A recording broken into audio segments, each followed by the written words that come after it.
বাংলার প্রাচীনতম ও ঐতিহ্যবাহী এক জনপদ যশোর। একসময়ের নদীবাহিত সমৃদ্ধ এই অঞ্চল আজও ইতিহাস, সংস্কৃতি ও অর্থনীতির দিক থেকে গুরুত্বপূর্ণ এক জনপদ। আজ আমরা জানব যশোর জেলার অতীত, বর্তমান এবং ভবিষ্যৎ সম্ভাবনার গল্প। যশোর জেলা বাংলাদেশের দক্ষিণ-পশ্চিম অঞ্চলে অবস্থিত, খুলনা বিভাগের একটি গুরুত্বপূর্ণ অংশ।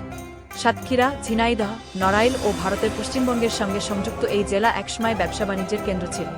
এখানকার প্রধান নদী ভৈরবী, কপোতাক্ষ ও চিত্রা। যশোরের ইতিহাস হাজার বছরের পুরনো।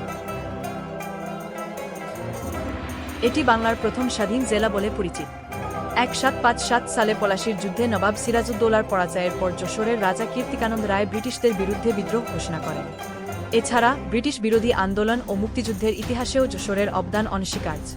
1971 সালের 6 ডিসেম্বর যশোর মুক্ত হয় এবং এটি প্রথম মুক্ত জেলা হিসেবে স্বীকৃতি পায়। যশোর কৃষিপ্রধান জেলা। এখানে প্রচুর পরিমাণে ধান, গম, পাট, আলু, সবজি এবং আম উৎপাদন হয়। বিশেষ করে যশোরের কাটারিভোগ চাল এবং ক্ষীরসাপাত আম সারা দেশে জনপ্রিয়। এছাড়াও ফুল চাষ ও মাছ চাষের জন্য এই জেলা বিখ্যাত।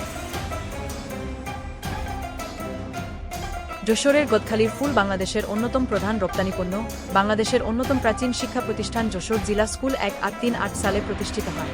এছাড়া যশোর বিজ্ঞান ও প্রযুক্তি বিশ্ববিদ্যালয় এই জেলার অন্যতম প্রধান উচ্চশিক্ষা কেন্দ্র। যশোরের সাংস্কৃতিক ঐতিহ্য সমৃদ্ধ। উবি মাইকেল মধুসূদন দত্তের স্মৃতি জড়িয়ে আছে এই জেলার সঙ্গে। যশোরের অন্যতম আকর্ষণ শাহী মসজিদ, যশোর রাজবাড়ি, বেনাপোল স্থলবন্দর, নীলকুঠি, চাচড়া রাজবাড়ি ও গদখালির ফুলের বাগান। এসব স্থান স্থানীয় ও বিদেশি পর্যটকদের জন্য দারুণ আকর্ষণীয়। যশোর শুধু ইতিহাস আর ঐতিহ্যের শহর নয়, এটি বাংলাদেশের অর্থনৈতিক প্রবৃদ্ধিরও অন্যতম কেন্দ্র। বেনাপোল স্থলবন্দর দিয়ে প্রতিদিন শত শত পণ্য আমদানি হচ্ছে, যা দেশের অর্থনীতিকে আরও শক্তিশালী করছে। এই জেলার সম্ভাবনা সীমাহীন এবং এটি বাংলাদেশের উন্নয়নে গুরুত্বপূর্ণ ভূমিকা পালন করবে। এটাই ছিল যশোরের গল্প। আশা করি আপনারা আমাদের এই ভ্রমণের সঙ্গী হয়ে যশোরের ইতিহাস ও ঐতিহ্য সম্পর্কে জানতে পেরেছেন।